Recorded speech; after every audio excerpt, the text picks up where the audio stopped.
Hello everyone, स्वागत है आपका आप ही के अपने चैनल इंग्लिश विद मृदुला में। सो फ्रेंड्स, अगर आप बिल्कुल ही जीरो लेवल से इंग्लिश को पढ़ना लिखना और बोलना सीखना चाहते हैं लेकिन आपको समझ ही नहीं आ रहा है या फिर ऐसा कोई वीडियो नहीं मिल रहा है, तो आपने बिल्कुल ही सही वीडियो पे क्लिक किया है, क्योंकि आज की वीडियो में आप सीखने वाले हैं इंग्लिश के बहुत ही बेसिक से वर्ड मीनिंग, और उनका मैं आपको प्रोनाउंसिएशन बताऊंगी, उच्चारण बताऊंगी, और साथ ही साथ हम कैसे उनका सेंटेंसेस में यूज़ करते हैं वो भी बताने वाली हूँ। तो वीडियो बहुत इम्पोर्टेंट होने वाली है, बस आप शुरू से लेके लास्ट तक बने रहिए आज की क्लास में।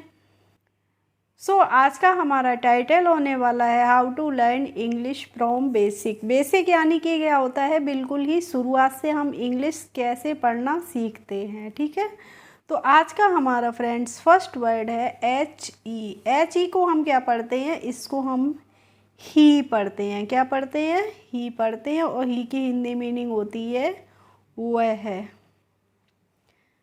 इसके बाद है एस एच ई। तो एस एच ई को हम फ्रेंड्स पढ़ते हैं शी, और शी की भी हिंदी मीनिंग क्या होती है? वह होती है। ठीक है, तो ही और शी दोनों का ही हिंदी में मतलब होता है वह है, लेकिन इनमें डिफरेंस क्या होता है? ही का तो यूज हम करते हैं मेल्स के लिए यानी कि मैस्कुलिन जेंडर के लिए, और शी का यूज हम करते हैं फीमेल्स के लिए यानी कि फेमिनिन जेंडर के लिए, स्त्रीलिंग के लिए। ठीक है, तो ही का यूज हम पुल्लिंग के लिए करेंगे और शी का किसके लिए करेंगे? स्त्रीलिंग के लिए करेंगे। और अगर हम मान लीजिए सेंटेंस में इसका यूज कर रहे हैं, तो अगर मैंने कहा है कि ही इज़ माई सन, वह मेरा बेटा है, तो यानी कि बेटा है तो वो पुल्लिंग है ना, इसीलिए हमने बोला है ही। और अगर मैंने कहा है कि शी इज़ माई डॉटर, यानी कि वह मेरी पुत्री है, बेटी है, या फिर she is my mother, she is my sister, इस तरीके से ही और शी का हम यूज करते हैं सेंटेंसेस में। इसके बाद है आई टी। तो आई टी को हम फ्रेंड्स पढ़ते हैं इट, और इट की हिंदी मीनिंग क्या होती है? यह या फिर इस होती है। ठीक है, और इट का यूज मैंने किया है कि सेंटेंस में हम कैसे करेंगे, तो इट इज़ संडे टुडे, आज रविवार है, या इट इज़ ट्यूसडे टुडे, आज मंगलवार है। ठीक है, इसके बाद है बाई ओ यू। तो बाई ओ यू को हम पढ़ेंगे यू, और यू की हिंदी मीनिंग क्या होती है? आप या फिर तुम होती है। ठीक है, जैसे यू आर ए टीचर, आप एक अध्यापक हैं। यू आर ए डॉक्टर, आप एक डॉक्टर हैं। यू आर माई फादर, आप मेरे पिताजी हैं। ठीक है, इसके बाद है टी एच ई बाई। तो टी एच ई बाई को हम पढ़ेंगे दे, और दे की हिंदी मीनिंग होती है वे, और दे का यूज हमेशा ही हम करते हैं प्लूरल के रूप में यानी कि बहुवचन के रूप में। जैसे दे आर स्टूडेंट्स, वे विद्यार्थी हैं। दे आर टीचर्स, वे अध्यापक हैं। इस तरीके से हम दे का यूज कर रहे हैं। इसके बाद है फ्रेंड्स आई। तो देखिए आई को तो हम आई ही पढ़ेंगे, और आई की हिंदी मीनिंग क्या होती है? आई मीन्स होता है मैं। आई एम ए टीचर, मैं एक अध्यापक हूँ, या फिर मैंने कहा है कि I am a housewife, मैं एक गृहिणी हूँ। नेक्स्ट है डब्ल्यू ई, और डब्ल्यू ई को हम पढ़ेंगे वी, और वी की हिंदी मीनिंग क्या होती है? हम। जैसे वी आर टीचिंग, हम पढ़ा रहे हैं। वी आर स्टूडेंट्स, हम विद्यार्थी हैं। इस तरीके से हम कर रहे हैं वी का यूज। और जो ये आई और वी होते हैं, इन दोनों का ही हम यूज कैसे करते हैं? बहुवचन के रूप में करते हैं, यानी कि प्लूरल के रूप में करते हैं। ठीक है, इसके बाद है आई एस। तो इसको हम फ्रेंड्स पढ़ते हैं इज़, और इज़ की हिंदी मीनिंग क्या होती है होती है। और चलिए इसका हम सेंटेंस में यूज़ बताएं, उससे पहले आपसे एक रिक्वेस्ट है मेरी कि प्लीज़ अगर आपको वीडियो अच्छी लगती है तो वीडियो को लाइक कीजिए, और अगर चैनल पर पहली बार हो तो सब्सक्राइब कर बेल आइकन को भी प्रेस कर दीजिए, जिससे मैं कभी भी वीडियोस डालूं तो उनका नोटिफिकेशन आपके पास तक ज़रूर पहुंचे। अब देखिए इसका हिंदी मीनिंग क्या होता है होता है, और हम इसका यूज हमेशा ही सिंगुलर के रूप में करते हैं, यानी कि एक वचन के रूप में करते हैं। जैसे ही इज़ स्लीपिंग, वह सो रहा है। शी इज़ स्लीपिंग, वह सो रही है। सी इज़ माई सिस्टर, वह मेरी बहन है। इस तरीके से हम इज़ का यूज कर रहे हैं। नेक्स्ट है ए एम। तो इसको फ्रेंड्स हम पढ़ते हैं एम, और एम की हिंदी मीनिंग क्या होती है? हूँ। और एम का हमेशा ही यूज हम किसके साथ करते हैं? आई के साथ करते हैं। जब भी आई के साथ हमें हेल्पिंग वर्ब लगानी होती है हम क्या लगाते हैं? एम लगाते हैं, ठीक है। और एम का यूज हमें सेंटेंस में करना है। तो अगर मैंने कहा है कि I am not feeling good, यानी कि मुझे अच्छा महसूस नहीं हो रहा है। आई एम फीलिंग सिक, मैं बीमार महसूस कर रहा हूँ, ठीक है। अब है ए आर ई, तो इसको हम आर पढ़ते हैं, आर ए नहीं पढ़ते हैं। और आर का मतलब होता है हैं, और आर का यूज हमेशा ही हम करते हैं बहुवचन के रूप में, यानी कि प्लूरल के रूप में। तो आर का सेंटेंस में अगर हमें यूज करना है तो वी आर रीडिंग, हम पढ़ रहे हैं। दे आर टीचर्स, वे टीचर्स हैं, यानी कि वे अध्यापक हैं। इस तरीके से हम आर का यूज कर रहे हैं। इसके बाद है फ्रेंड्स WAS, तो इसको हम क्या पढ़ते हैं? वाज पढ़ते हैं। और वाज की हिंदी मीनिंग होती है था। और वाज का यूज हमेशा ही जब था आ रहा है हिंदी में तो हम किसके साथ करेंगे? हम करेंगे पास्ट टेंस के लिए। जब भी हमें यूज करना है तो हम करेंगे वाज का। और पास्ट टेंस में भी हमें सिंगुलर नाउन के साथ यूज किया जाता है वाज का, यानी कि एक वचन जब नाउन होता है तो वहाँ पे हम वाज का यूज करते हैं। जैसे ही वाज ए फार्मर, वह एक किसान था, ठीक है। नेक्स्ट है हमारा वर्ड WERE, तो इसको हम वेरे नहीं पढ़ते हैं, वर पढ़ते हैं। और वर की हिंदी मीनिंग क्या होती है? थे, यानी कि जब भी हमें बहुवचन के रूप में यूज करना होता है, यानी कि बहुवचन नाउन के साथ यूज करते हैं तो हम वहाँ पे करते हैं वर का, ठीक है। कैसे करते हैं? जैसे दे वर क्वेरलिंग, यानी कि वे झगड़ रहे थे। क्वेरल मीन्स क्या होता है? झगड़ना होता है। तो मैंने अगर कहा है दे वर क्वेरलिंग, क्वेरलिंग, तो इसका मतलब हिंदी में हो जाए कि वे झगड़ रहे थे। अब है HAS, तो HAS को फ्रेंड्स हम हैज़ पढ़ते हैं। और हैज़ की हिंदी मीनिंग क्या होती है? रखना। ही हैज़ ए डॉग, उसके पास एक डॉग है, कुत्ता है, ठीक है। ही हैज़ ए पेन, उसके पास एक पेन है, यानी कि वह एक पेन रखता है। अब है HAVE, तो HAVE को हम हैव पढ़ेंगे। और हैव की हिंदी मीनिंग क्या होती है? हैव मीन्स भी रखना ही होता है। और हैव का यूज हम करते हैं बहुवचन के साथ। जैसे दे हैव काउज, उनके पास गायें हैं। दे हैव बुफेलोज, उनके पास भैंसें हैं, ठीक है।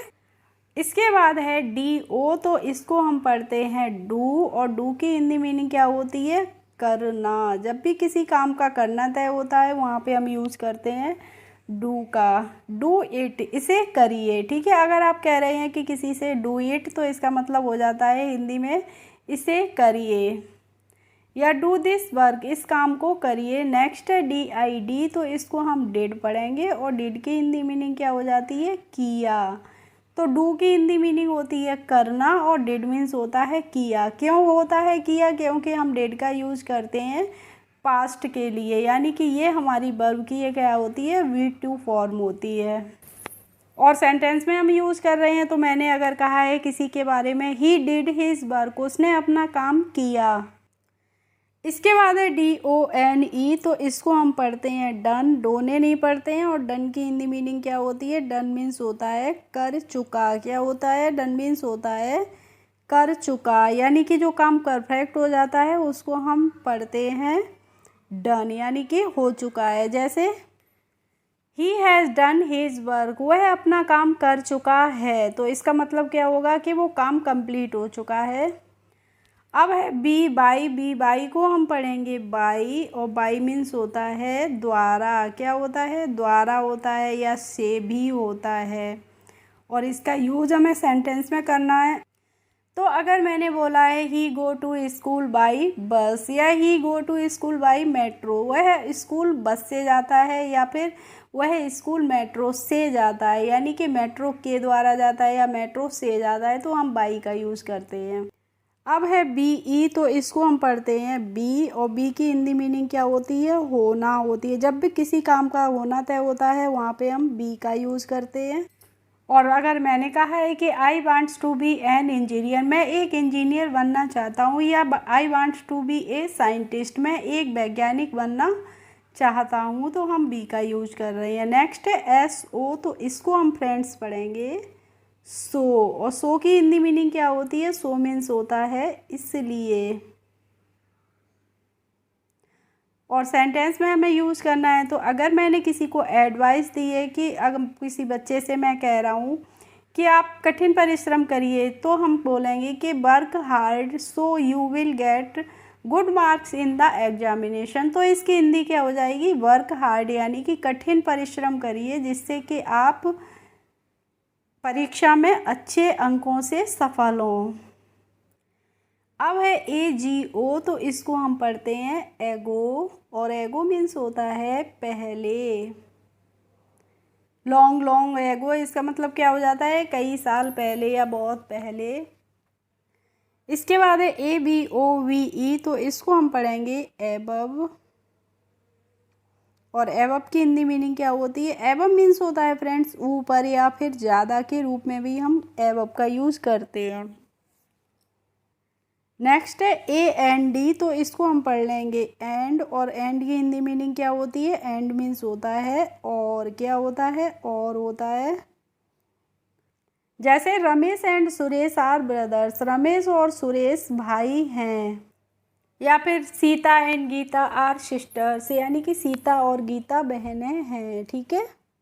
इसके बाद है FOR, तो इसको हम पढ़ेंगे फॉर, और फॉर की हिंदी मीनिंग क्या होती है, के लिए। जैसे आपने कहीं पब्लिक जगह पे लिखा देखा होगा ओनली फॉर लेडीज़ या फिर ओनली फॉर गर्ल्स, तो इसका मतलब क्या होता है, ये केवल लेडीज़ के लिए या फिर जेंट्स के लिए है, इस तरीके से। अब है AFTER, तो इसको हम पढ़ेंगे आफ्टर, और आफ्टर की हिंदी मीनिंग क्या होती है, बाद में।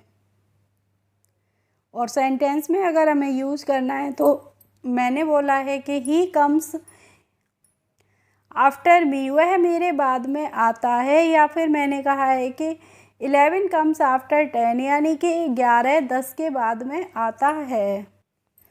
अब है BEFORE, तो फ्रेंड्स इसको हम पढ़ते हैं बिफोर, BE को हम पढ़ेंगे वी, और FORE को पढ़ेंगे फॉर। तो ये हो गया बिफोर, और बिफोर की हिंदी मीनिंग होती है पहले।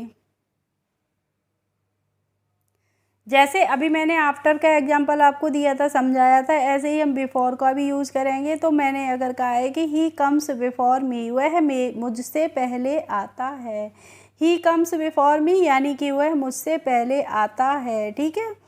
और अगर मैंने कहा है कि 20 कम्स बिफोर 21, 20 21 से पहले आता है। इसके बाद है CAN, तो CAN को हम पढ़ेंगे कैन, और कैन की हिंदी मीनिंग क्या होती है, सकना। और कैन का यूज हम करते हैं, जैसे आपने कहा है कि यू कैन गो, आप जा सकते हैं। अगर आपने किसी से कहा है कि यू कैन गो, तो आप जा सकते हैं। और अगर आप कह रहे हैं कि आप अंदर आ सकते हैं, तो ये क्या बोलेंगे कि you can come in. Next है COULD, तो इसको हम पढ़ते हैं कुल्ड, नहीं पढ़ते हैं, क्या पढ़ते हैं फ्रेंड्स, कुड पढ़ते हैं। और कुड की हिंदी मीनिंग क्या होती है, इसकी भी हिंदी मीनिंग सकना होती है। यहाँ पे जो एल होती है वो साइलेंट रहती है, क्योंकि किसी भी वर्ड में एल के बाद जब डी आती है तो वहाँ पे हमें एल का प्रोनाउंसिएशन नहीं करना होता है, यानी कि जो एल होती है वो साइलेंट रहती है। तो यहाँ पे कुड मीन्स भी सकना होता है, लेकिन हमें कुड का यूज़ कहाँ पे करना होता है, जब हम पास्ट की बात करते हैं वहाँ पे हम कुड का यूज़ करते हैं। जैसे मैंने अगर कहा है कि आई कुड सिंग, मैं गा सकता था, तो आई कुड सिंग का मतलब क्या हुआ कि मैं गा सकता था लेकिन अभी नहीं गा सकता हूँ। तो इस तरीके से हम कुड का यूज़ करते हैं। तो फ्रेंड्स, आई होप आज की क्लास आपको अच्छी लगी होगी। अगर अच्छी लगी हो तो प्लीज़ एक लाइक कर दीजिए, और मेरे चैनल पर यदि नए हों तो सब्सक्राइब कर लीजिए। Thanks for watching my video. We will meet in the next video. Bye bye.